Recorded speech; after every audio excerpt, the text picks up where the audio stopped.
Whether you're a fan of the company or not, it's impossible to deny that Tesla is king of the EV market. In 2019, the company sold close to 368,000 vehicles worldwide, in the US accounting for 78% of all electric car sales.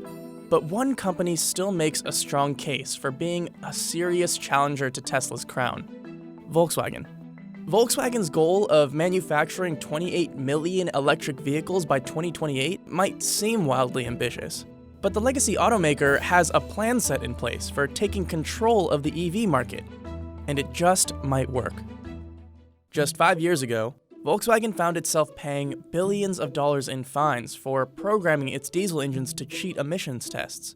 But as the dust still settles from its Dieselgate scandal, Volkswagen is now spending money on more than just repairing its reputation. Volkswagen Group is investing almost $37 billion into its electric car program, the most out of any manufacturer. Over $12 billion will be spent specifically at the company's Volkswagen brand. With this investment, Volkswagen's flagship marquee has already projected to produce 1 million EVs annually by 2023. By 2025, they expect a total of 3 million amongst all of Volkswagen Group brands. While this sounds like overpromising from a group that sold only 140,000 plug-in cars last year, Volkswagen already has the tools and manpower at its disposal. The automaker recently converted its Zwickau, Germany plant to solely produce the all-electric Volkswagen ID.3. By 2021, that factory is projected to pump out 330,000 cars a year. EV production is then planned to spread to its Dresden, Germany factory, its Tennessee plant, and 2 of its China factories. By 2022, Volkswagen Group will be producing electric vehicles at 8 different factories on 3 different continents. But as impressive as these numbers are, they are still optimistic estimates based on Volkswagen's size and wallet. In terms of actual sales, Tesla still dominates the EV world. The question is, can they continue? First, let's put aside stocks. Tesla's recent valuation of over $100 billion is definitely jaw-dropping. The company even surpassed Volkswagen for the first time. But Tesla sells a fraction of the cars Volkswagen does, and generated only 10% of Volkswagen's revenue in 2019. In addition to its namesake brand, Volkswagen Group has a dozen profitable product lines, as opposed to Tesla's one that's yet to record an annual profit. Still, what Tesla has accomplished with its limited resources deserves plenty of praise. Its sales last year were more than its previous 2 years combined. The company now projects to sell 500,000 cars in 2020, a 36% increase over last year. If its sales continue growing at that rate, they could be shipping over 2 million cars a year by 2025. But 2020 might not be so certain for Tesla. First of all, its year-over-year US numbers are already beginning to slow, with annual revenue down 14.9% from 2018. Fortunately, a number of European countries along with China helped pick up the slack. But the US is still the company's biggest market, and as of January 1st this year, that oh-so-attractive $7,500 tax credit that comes with buying an electric car has fully expired for the company. In addition, American sales of the Model S and Model X are on a downward trend, and being outsold by luxury competitors in Europe. Now the industry is about to see an influx of potential rivals to the Model 3, the cornerstone to Tesla's success. While Tesla is certainly ramping up its production capacity, it could find itself having to depend on a declining Chinese auto market to continue its growth.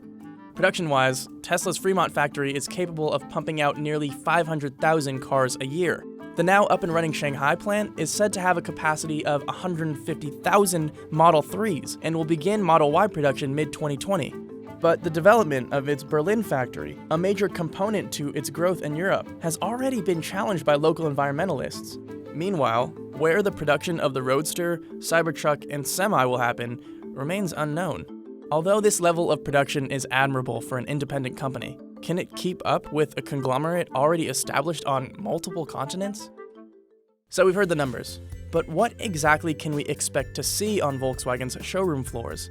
Well, in addition to the luxury models already released through its Audi and Porsche lines, for mainstream buyers, its Volkswagen brand has multiple options planned for the next few years. This includes the ID.3 hatchback, exclusively available in Europe, and sold for around $30,000, and the ID. Cross, planned for the US in late 2020 and priced at around $40,000 before the $7,500 tax credit still available to Volkswagen EVs. The years to follow will include the ID Rooms SUV, the ID Buzz based on its iconic microbus, and more. But Tesla has plans of its own to expand its limited lineup. Deliveries for its Model Y SUV began as soon as this March. However, some analysts worry it could cannibalize sales of the already successful Model 3, which they believe is responsible for the drop in sales of the luxury-end Model S and Model X. The Model 3 and Model Y are similarly priced, very similar looking, and it will eventually sell for over half the price of Tesla's only other SUV, the Model X. Tesla's upcoming Roadster supercar and Cybertruck pickup certainly have impressive potential, but the company may need a lower-priced entry-level car to keep up with someone like Volkswagen, who has the pockets to produce cheaper vehicles. Volkswagen's biggest challenge may be marketing. Tesla famously claims not to spend a dime on advertising, but has come to dominate the electric car market through YouTube, social media, and its unmistakable cool factor. But Volkswagen knows it will have to reach its potential buyers somehow. The automaker is already putting the majority of its marketing efforts into the EV sector. This includes a $2 billion ad campaign promoting zero-emissions vehicles. Even on a local level, the most difficult area to reach, Volkswagen will match funds for its dealership's commercials and ad campaigns, supplying up to even 75% of the resources. But as the company's 2015 scandal remains fresh in the heads of many environmentalist car buyers, we'll have to see if America and the rest of the world is buying Volkswagen's reformed attitude toward greener cars. While it's fun to marvel at rivalries about to take place between brands like Volkswagen and Tesla, the status of the EV market is less exciting. Electric vehicles accounted for only 2.5% of all global car sales in 2019. These next few years will feature a huge increase in the number of EV models available to buyers, but we could just as easily see a scenario with automakers building a huge surplus of cars with no one to buy them. However, Tesla has already paved the way for automakers like Volkswagen and shown what can truly be accomplished in a market that is still anyone's game.